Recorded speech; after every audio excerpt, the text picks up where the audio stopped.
So a common limitation of budget 3D printers is that the print bed is not that large. The Elegoo Neptune 3 Pro has a print bed of 220 millimeters by 220 millimeters and 280 millimeters high, which is fine for most small accessories and things. But if you want to print items such as helmets or even large vehicles, for example, I like to print stuff for Jajo Classified, and that's a 6-inch scale. The print bed for that printer will not be able to take models as they are and print them. So one thing I like to do is to cut up the model into smaller pieces so that it is easier, or actually not just easier, capable of being printed on a budget 3D printer. The software I like to use is Bamboo Studio. Now, I have a Bamboo Studio X1 and P1P, and this is the software I use to slice and print. But if you don't have one, you can still use the software. Here I have the page up, and I'll put a link in the description below where you can download Bamboo Studio. So, last video I showed we were using Cura to slice it. This video I'm gonna be showing how to just turn it into smaller pieces easily using Bamboo Studio. So here's the page to download it. I download it. I'm installing it on Windows in this example. So you're gonna have to just download and install.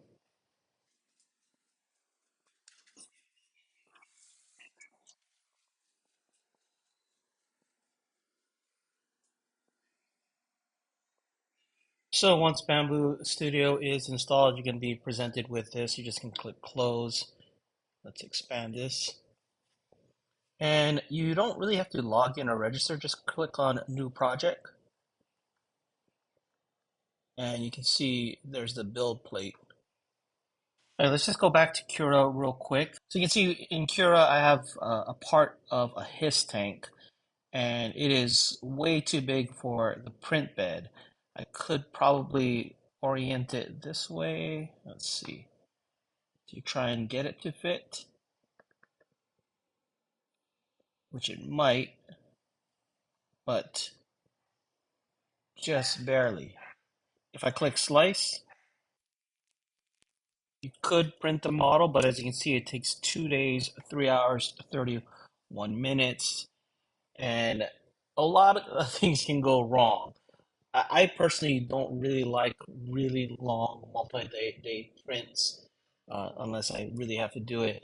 So even though it could fit with this particular piece, now even though it could fit, I'd probably break it up just because, you know, if, say for example, halfway through the print, something goes wrong, you've wasted all this material. So while it is possible, I would still break this up, but there are some models out there that won't fit. For example, like a helmet, or you can't orient in the right way just to get it fit. But I'm going to use this HISS as an example, or lower part of a HISS tank. So let's go back to Bamboo Studio. I'm going to bring in that STL file just by dragging it in here. Now, technically, I believe this can fit. You can see here it's a little bit more. I would have to uh, what you call reorient it. But rather than reorient it, I'm going to cut it up to be able to print in pieces at a shorter print time. So in Bamboo Studio, you can see this icon here. It says cut. If you click it after making sure the object is selected, you can see there's this little white plane here, and that's where it plans to do the cut. So if you leave it as is, it's going to cut here, and you can use the yellow box here to lift it up and down to see where it's going to cut. But you can also rotate it. Say, for instance, you want to cut it on this side. So I'm going to put it here, and you can see you can cut it back and forth here. So I'm actually wanting to cut it from here because what I want to do, I want to make the body and the tank treads separate pieces. So what I'm going to do is just bring this right around here, right at the edge. Let's see if I can zoom in a little bit more.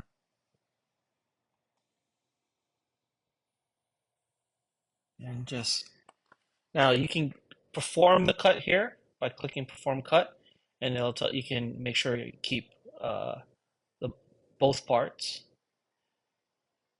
And I'm just gonna uncheck the place on cut, leave it like this. Now you can just form the cut right now, like so, and what will happen is you have two two pieces.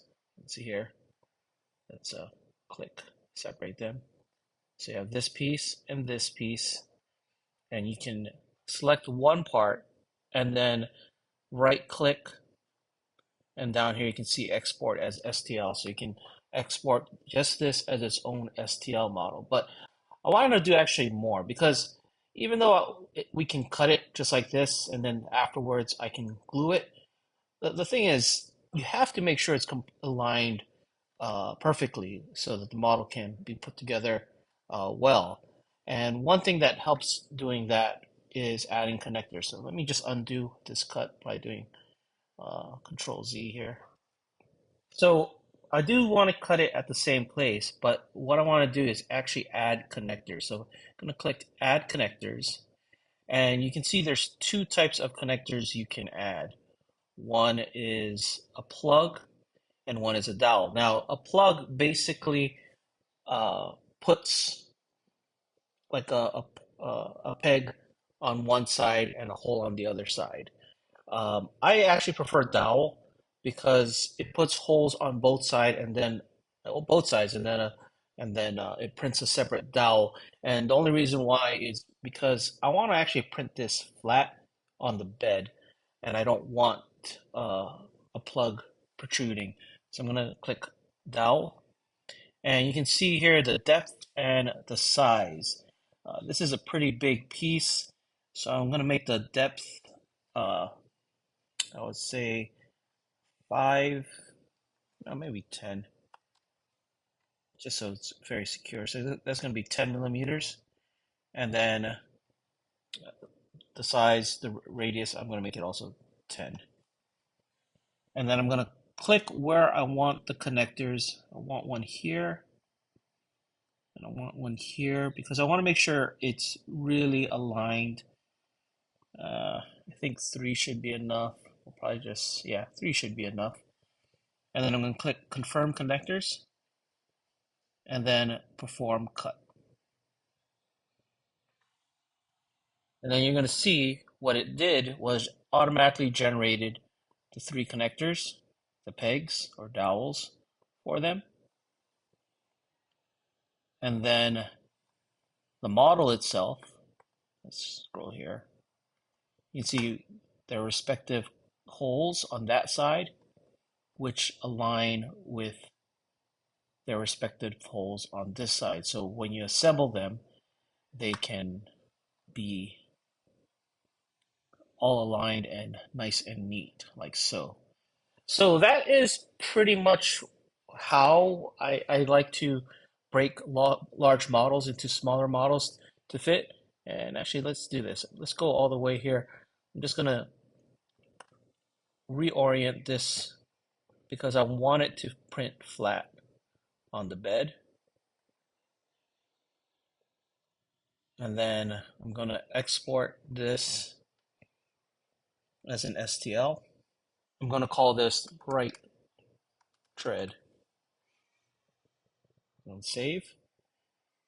And I'm gonna go back to Cura. Let's delete this. And it should be here. There's that file, right tread. And I can bring it over here to print. Let's drag it.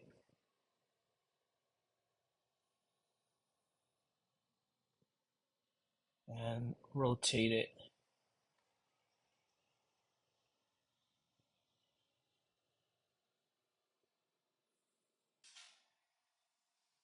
Hopefully it fits.